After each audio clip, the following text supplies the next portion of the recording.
Good morning, good afternoon, good evening, whenever it is, wherever you are, welcome to the Good Values Podcast.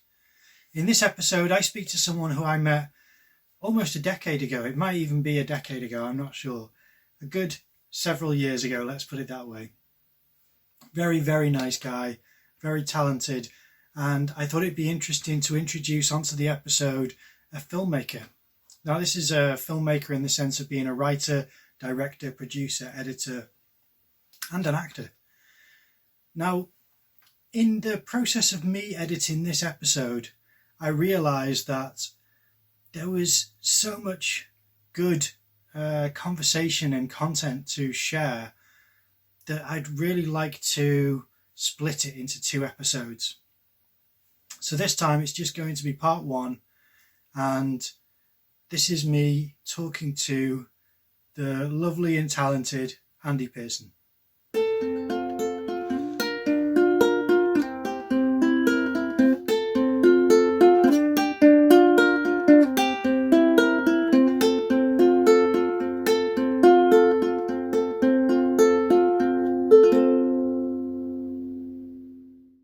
Okay, would you mind introducing yourself for the viewers, please?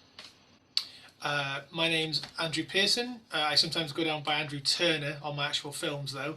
So I'm a filmmaker and community filmmaker. That's my idea. Is that what I do is I make films, both long and short, with a focus on giving people in the community an opportunity to get involved, and that can be on any level, whether it be acting, helping write, or using the camera equipment. I've got a couple of films under my belt. Well, yeah. Do you want to tell the audience about these films? Because we can always put links in the description for films that are available for people to stream or download or purchase. So the first film that I directed as a community film was British Winters, which I'd written as a novel. Which interestingly, I wrote it as a novel because I just finished film school, and all of my university friends went back to wherever they came from, and I was by myself and couldn't make a film by myself. And I had this idea that I wanted to be a film, but decided, okay, I can't do it right now, and I started turning it into this novel. The novel got finished, and then like 3 years after that, things happened. I started working with TAPE, Community Music and Film, which is a charity in Old Colwyn, and we decided to turn the book into a feature film. So it's a film about depression, about isolation, but it was completely done with a crew of people who had never filmed before, a bunch of actors who had never acted before. There was a couple of amateur dramatic people in there. But I'd say 90% of the actors, the other people in the film, had never acted before, it was kind of the guinea pig of couldn't this be done, and I'd like to say, and I hate doing this because I was brought up to be humble, and I don't like anyone who's braggadocious, but of course you can't be like, and it was rubbish, we didn't do a good job. So I'm very happy with the film. It's done with no money, so that we can't send it off to an effects house and have it properly color graded and the sound to be mastered, to the highest level. But it was done with the community. Whenever I watch the credits go up on that film, I shed a tear because I know exactly every name there, how they got involved in the project, what their experience was with the project. And that's a beautiful thing, and I quite like that, and I'm very proud of the film. Yeah, for you as well, I was fortunate enough to be invited to the premiere of the film, and I thought it was a fantastic film, and that's my memory of watching it, was that it was really interesting. I still remember quite a bit of it, even though I do need to watch it for a second time, so I can vouch for that, and I'm not just going to say that because he's here. I really appreciated the film. I thought it was very good filmmaking, and I remember certain scenes, which seems though it was, I don't know, what is it, 4 or 5 years ago or something like that, was it? It's got to be that. I think it was like 2016, maybe, so it could be longer than that. I think so. Around 7 years ago then. So yeah, and that's quite good for to remember that much of a film when you've only seen it once, and with a bit got too much to drink in me as well at the same time. So it shows it's a good film, and it had a real good impression on me. But what other film? Is there any of the film you want to talk about that you've made? So then after that I did a short film. My collaborator is a Spanish guy called Roque Camisali, who is a Spanish director who's done animations, and he's just done a short Viking film. And I met Roque. He came into tape right before we shot British Winters, and he came in just to help me out with the production side of it. But then we fell in love, and we became so close, and he became so important in making that film that I made him co-director on the film. And now when it comes to like shorts or features, we try to work together. So we did a short film called 7 Sharp, which won Best Short Film in Focus Wales in Wrexham when we did it, and we got into a lot of little short film festivals all over the world. And so I did that, and then we Tape embarked on their second feature film, which is a horror film called Approaching Shadows, which is now available on Amazon and iTunes. I think it's been released by Bohemian Films, which are a distributor. They're like a community distributor, so they're interested in like finding those films that don't get distribution and trying to give them more press and everything. So I think it's on iTunes and everywhere at the moment. And that's an interesting horror film, which is about a couple who are celebrating their anniversary. They're an older couple, and they've come to North Wales for a lovely holiday, and it goes a bit dark after that. I can't really say much more than that, but it goes dark after that, and it's again, it was another. I didn't write that piece. It was written by Steve Swindon, who created Tape. Even though the script then went into Tape's writer's room, so was heavily influenced by the people who come to Tape. So that's just anyone from the community could come to the writer's room and give input on the script. Brilliant.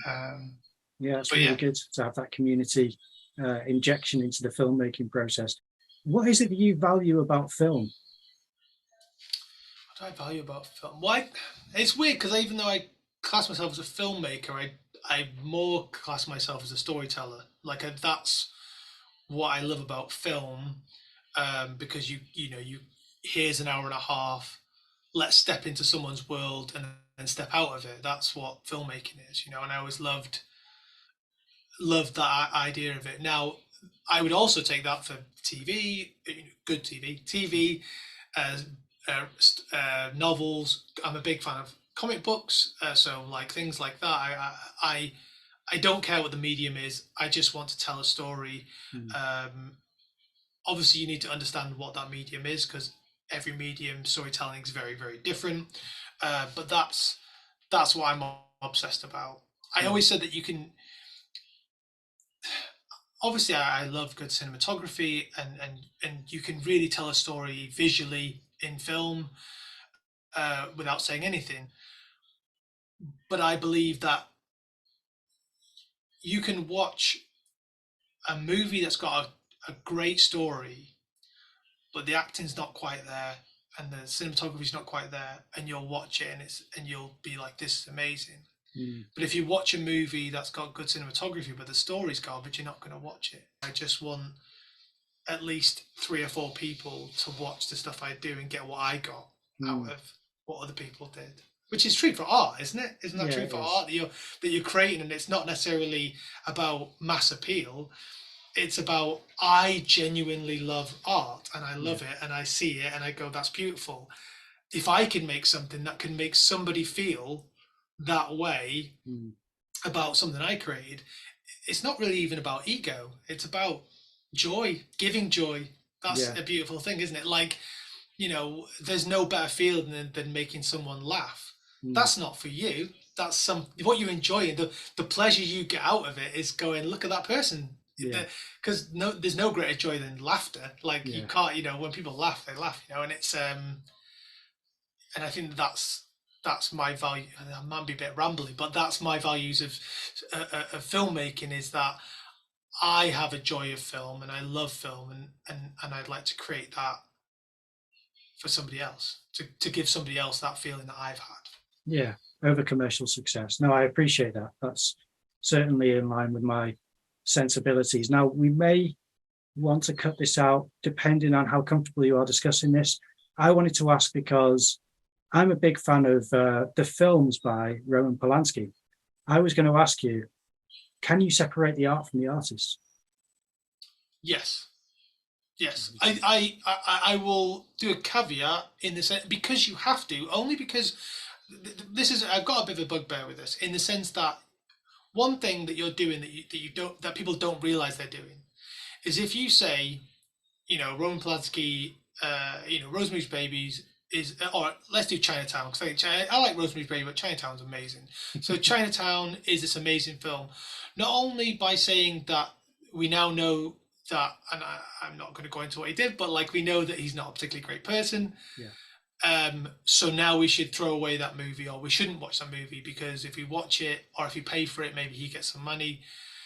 One thing I would say is, a film is made by lots of people.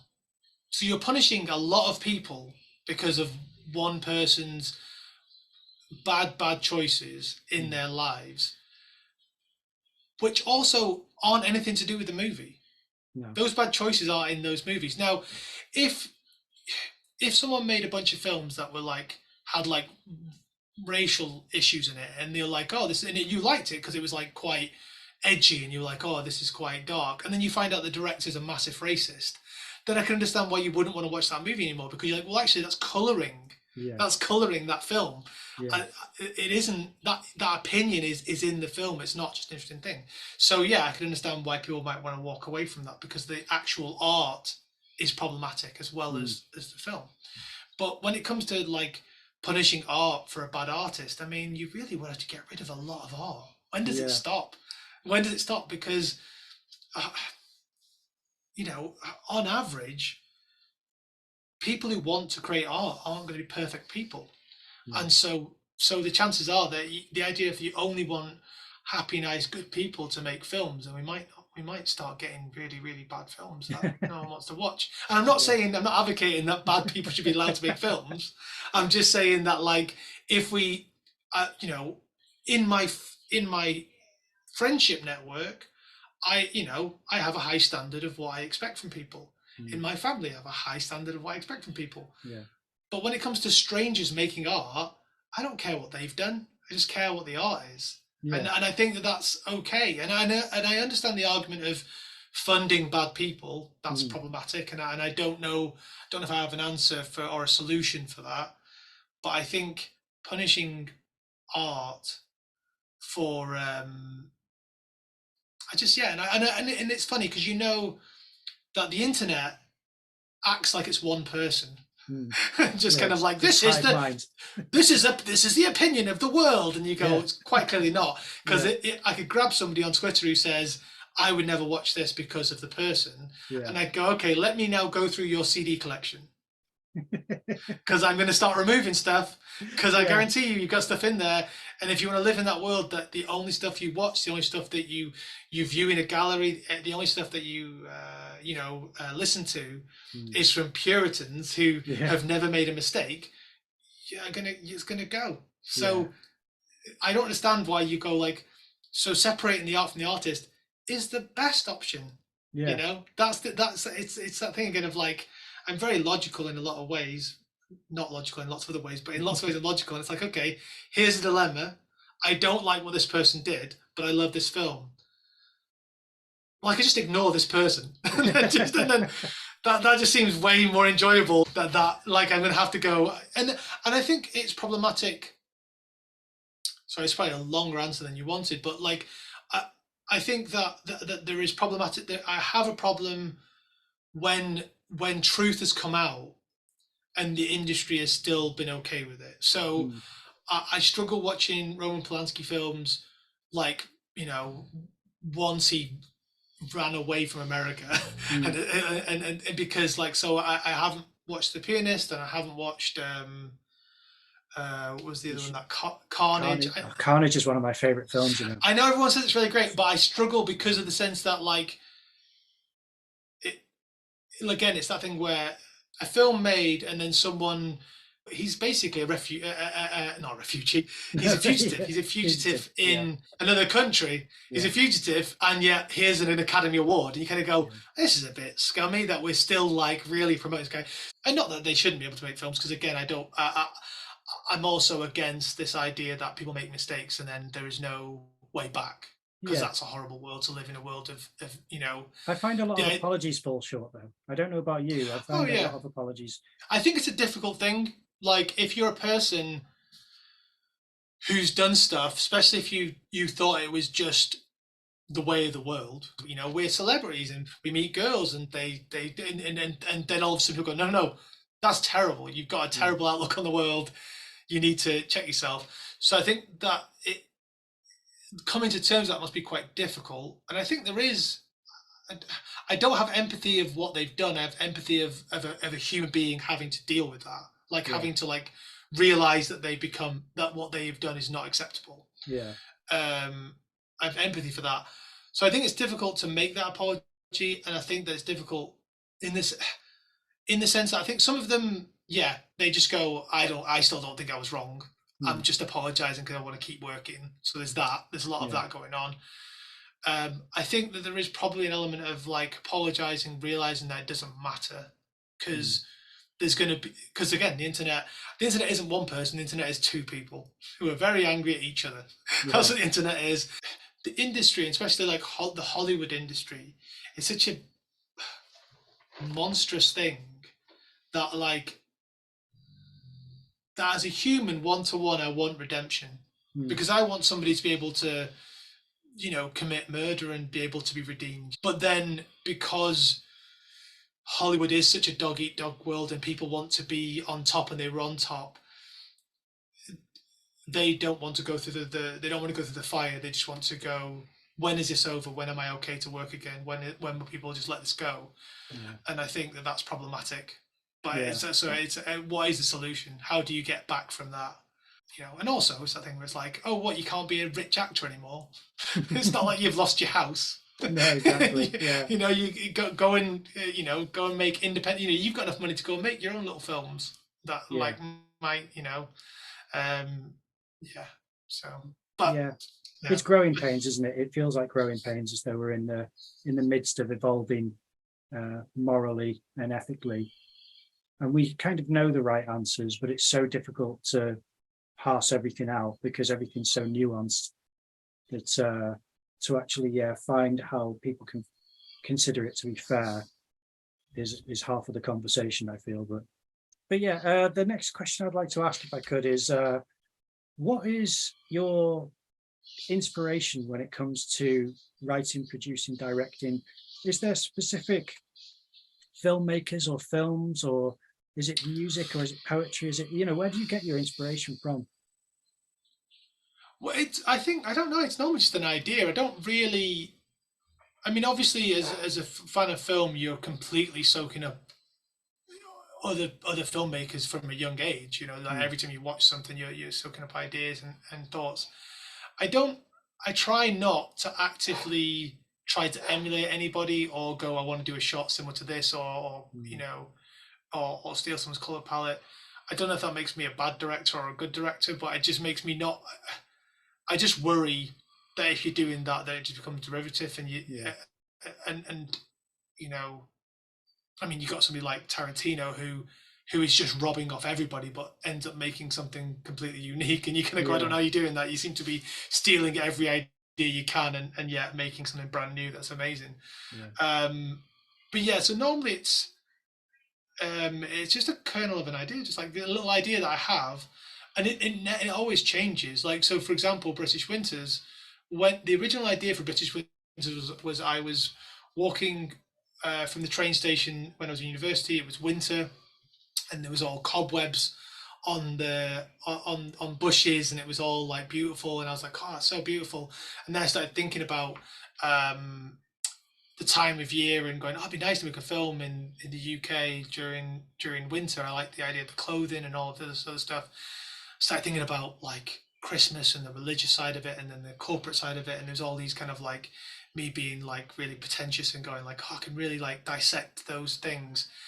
Um, and so that was the original idea, and then I started writing that as a novel, and instantly clicked in with Noel, the main character, and who this person was, and all the other stuff went out of the window, and I just cared about this person isolating at a time of year when you're kind of forced to be social. Like if you're a person, so he works in a bar, and so if you work in a bar, you can just go work in a bar and go home, and you don't see anybody ever. Yeah. But if it's Christmas, then there's staff dues, and there's family get-togethers, and friends want you to have a Christmas drink, and all of a sudden these things that you could avoid all year round, you can't avoid. And I found that interesting. And I've suffered with mental health myself, so there was lots of kind of exploring that side of myself in an artistic way. So normally it's like an idea that just comes in, and I don't really. It's funny with I'm writing a film at the moment. Well, I've finished writing a film at the moment and looking into trying to find funding. That is about a director who goes over to Spain to a film festival, and what's been interesting is in that film, because it's about films, I've actively been trying to put little nods from films in there. Like there's a moment in the film where he does this, and I quite like that, which is obviously a Godfather reference, but I kind of like the idea of that, which is actually a bit of a rip-off in the sense of the film Breathless. I've not seen Breathless. But is it Godard or? But anyway, within the film, the main character keeps rubbing his lips like this all the time. It's really weird. It's kind of like you kind of go, this is a very strange choice for the, and then you find, God, I thought it was Godard. And it's like a weird choice. And then you find out the reason why is because even though French New Wave inspired quite a lot of 1970s Hollywood, French New Wave was also obsessed with old Hollywood, and it was actually it was a reference to. It's very weird. It's Bonnie and Clyde. It's a reference to Warren Beatty had like really big lips, and so the guy was obsessed with Warren Beatty and was just like playing with his lips all the time, and that's what it was a reference to. And you go, it's kind of weird because obviously Bonnie and Clyde was massively influenced by French New Wave, and so it's like this weird thing going on. Yeah, so I like the writing experience. I write as well, like I'm watching a movie. That's how I write. I watch it and I'm like, what would they say and how would they say? And I guess because I'm going to give some advice in a minute, but what I like about that, and the reason why I think it works, is that you're probably more critical of a film while you watch it, but a lot of people write thinking they're a genius. So they have a tendency of just going, oh, this is amazing what I'm writing great things. And you kind of go, probably not. It's probably good for you to rewrite it like a film because you're then more judgmental. That's stupid. Why would that character say that? That's a stupid thing. And kind of be a bit more judgmental of your own writing because you're kind of experiencing it like a viewer rather than a writer. Yeah. But again, I don't know if that's a good thing or a bad thing. I just think that's the way I write. And the bit of advice I'd like to give, when I used to run a writer's room at my tape, and the one bit of advice I would say is learn what kind of writer you are, because if you read all the books and you try to get all the advice and you watch YouTube videos of how to write, you can get so bogged down on the rules of it that you then don't write. And I think that that's so stupid. Why would you let the rules stop you from being creative? There's no point. The amazing film that's in your head is no good because it's not real if it's in your head. You need it on paper. You need to get it done. You can obviously go back and proofread and change things afterwards, but the initial thing is to work out what kind of a writer you are, so that you don't like kind of impede yourself. You need to be able to write and feel creative, and the only way you're going to do that is if you know what kind of a writer you are and lean into that. I need to get to the next questions, but I have to admit, I do want to ask a follow-up question to that, because on this channel, I try to emphasize to artists that people say there are no rules with art, and I disagree strongly, because I think if you don't know what the rules are, you'll find out that you've just broken a rule, or you've just abided by one and you've got lucky and something works. So if you know the rules, you can break them. And if you don't know the rules, chances are you'll be breaking them and abiding by them without knowing. So with filmmaking or writing, do you think you write first and then learn how to impose the beat structure on your writing afterwards so that you can then have a 3 act or structure or something like that? Or Well, I think, well, you've said this in one of your videos that I've watched on YouTube, but like I agree with the theory of you should know the rules so that you know why you're breaking them, and that it isn't just like, because there's a difference between being creative and just being, and not studying, not knowing your craft. There's a difference between going, I'm an artist and I'm going to do whatever I want, and not know why you're doing it. I mean, I've got, there are a handful of people in the world who just happen to be geniuses who could just literally pick up a brush and not pay attention to any rule and make something beautiful. But are you one of those people? Like that's the thing. There are some really hard rules that you need to like you need to follow, because you can really mess with you'll ruin your movie, because it, like, simple things like, the not crossing the line, the 180 rule with camera, stuff like that. If you mess that up, which I have messed up and every filmmaker has messed up, you get into the edit and all of a sudden you realize that your characters are flipping all over the place and not staying in the right place. So there are certain rules that you could really do with knowing, just because if you don't do it, you'll ruin your movie. But I think, and I'm not a massive academic when it comes to, like, I don't study. I'm a learner. I like to learn as I'm doing things. But knowing the rules so that you know you're breaking them is a really great skill, because every rule that exists normally exists because someone broke another rule. Like, there's a lot, the idea of that 3rd act structure. That's kind of, a lot of people kind of saying that's dead, and a lot of people are doing like these kind of 8 act structures now, like these new way of formulating films. I mean, that's not really me. I'm still a 3 act guy, but like, that's amazing if you can do that, and if you know how to do it and make it engaging, then that's brilliant. And no one's gonna like, if you make something and you've broken all the rules but it's amazing, no one's gonna go, excuse me, but I believe you've broken that rule. And no one cares. If it's good, it's good.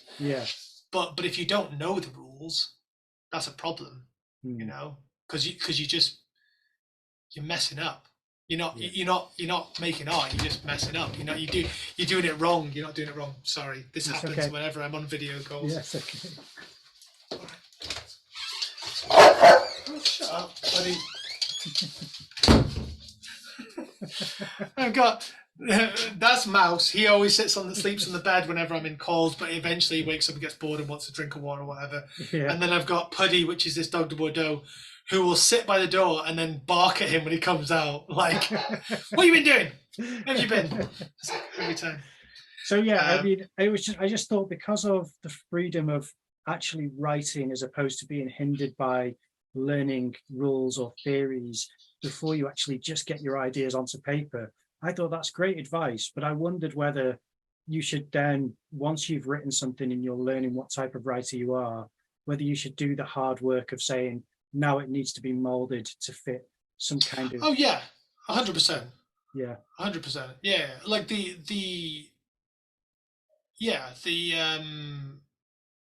I mean, I think I said that in, there was somewhere else, like, kind of, you make a mess and then you kind of like put in dams and weirs and make the water go where you need it to go. And you need to make it work, especially because I'm a stream of conscious writer. There's a good chance that you get to the end of it and go, oh wait, this is a bit messy and this needs to be, tidied up. So yeah, I mean, I think you need to know the rules before you start that process, but always know that your first draft is not the last draft. Your 10th draft isn't your last draft. I mean, I don't know if this is in the same question, but again, another thing I said, like, when I made British Winters, I made a novel and I had to adapt it into a film. So I'm making a script and I'm like, okay, that's easy. It's already written. No, if you rewrite it word for word, it's going to be 12 hours long.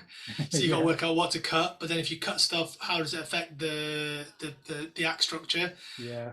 What's important, what's not important, what roles, what's just, because in a book you can be a bit more forgiving because you can give a whole chapter to something that isn't really necessary to the film, to the story. But in a film you can't do that.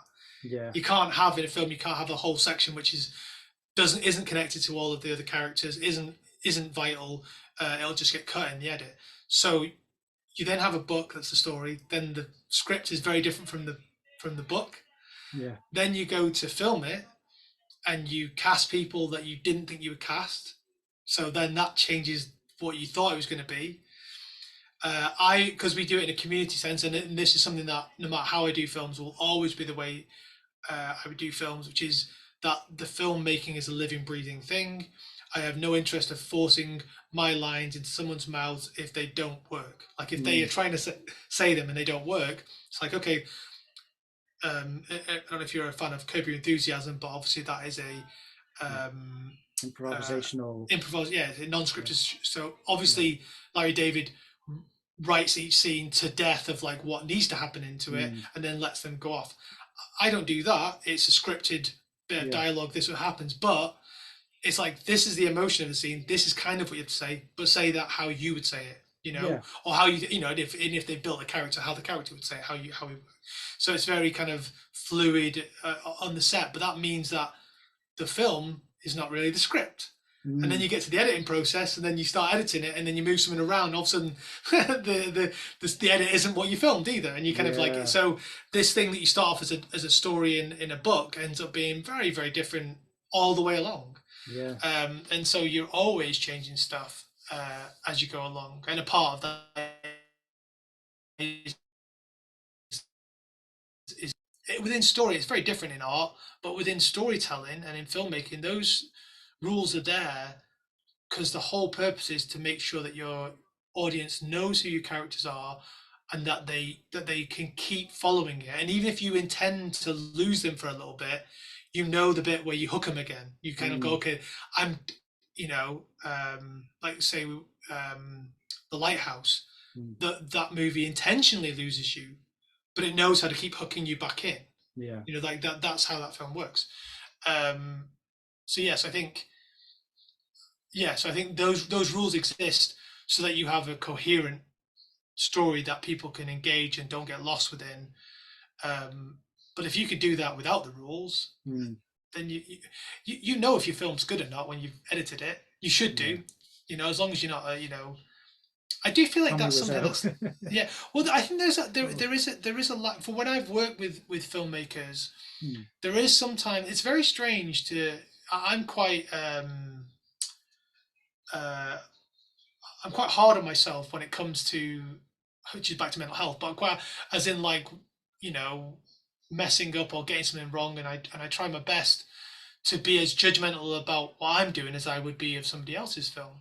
So but I've seen quite a few filmmakers where they're like, oh, this is amazing. They're just so happy with it, and you kind of go, but you haven't. And I'm not being judgmental in the sense of it's not my kind of film. Just in structure sense, they've just not done structure correctly, and it's not easy to follow. And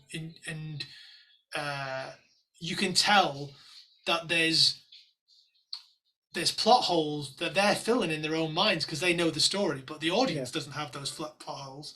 And so I think sometimes a lot of younger filmmakers don't know how to judge their own work.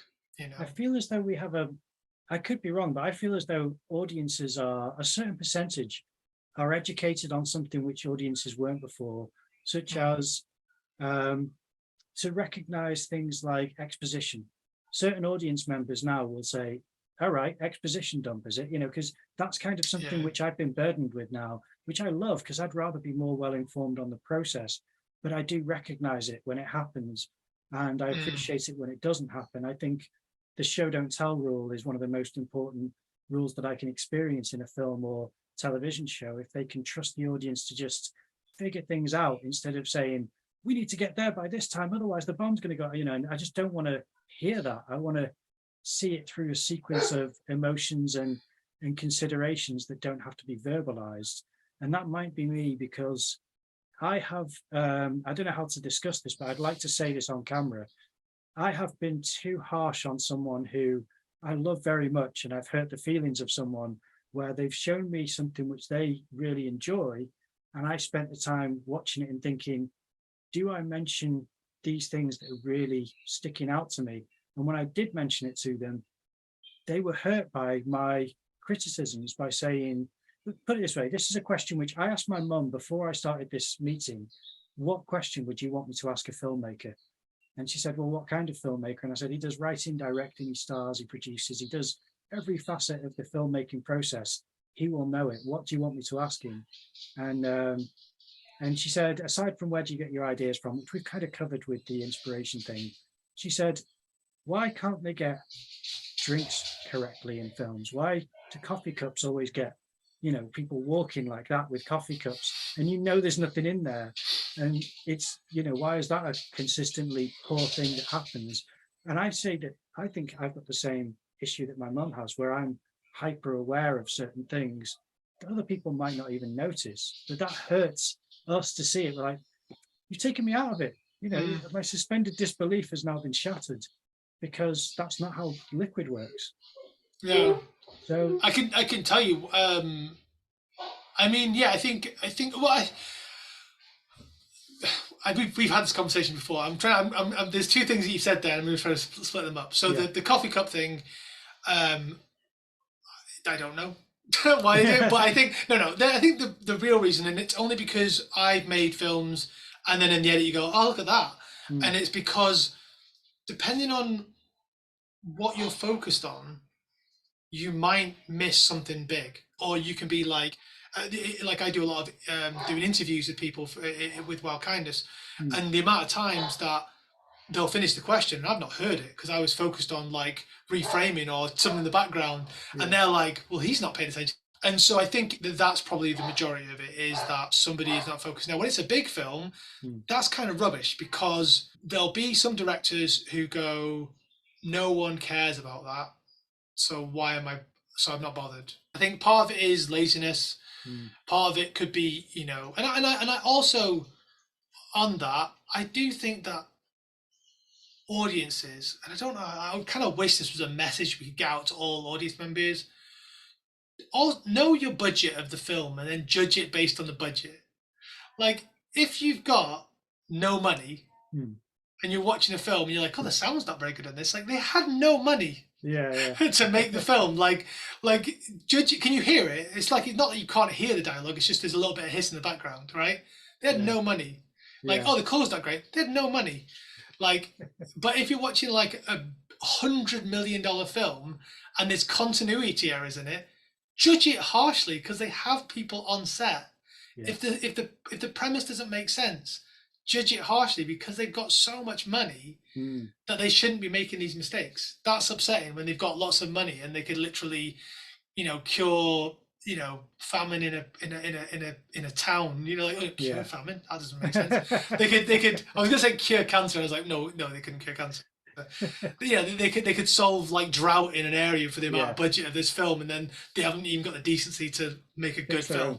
They haven't got a good film. So that's problematic. But I think what was the other part of my long statement that I wanted to fix? Was it the show don't tell, or was it the exposition thing that I said, or was it exposition? I mean, the show don't tell, I think, is really important, and this is my opinion on it. I could be wrong, I might not be for people, so I want to make that really true, that I've only done a couple of films. I'm very proud of the stuff that I've done, but the exposition thing, the show don't tell thing, I think that I always tell writers that don't worry about it when you're in your first draft. If you're obsessed about your character's not being consistent, don't worry about it too much in your first draft. Just know when you come back to your second draft, oh wait, this is lots of dialogue. Can I show this? Is there a way of me removing this and showing an audience? It is a pet peeve of mine when you get people spoon feeding you stuff, because it's just so obvious. And again, it's so weird to know there at a time when the audience is so much more informed about filmmaking than any audience in the history of the world. More people know film language than ever before. You get like 10-year-olds going like, oh, this is that they've broken the 180 rule. That Yeah. they'll know these things. You go like, well, that's insane that they know that. Yeah. And yet Hollywood still idiot proofs movies, which I don't know why they do that, because it does take most people out. And I think I don't think.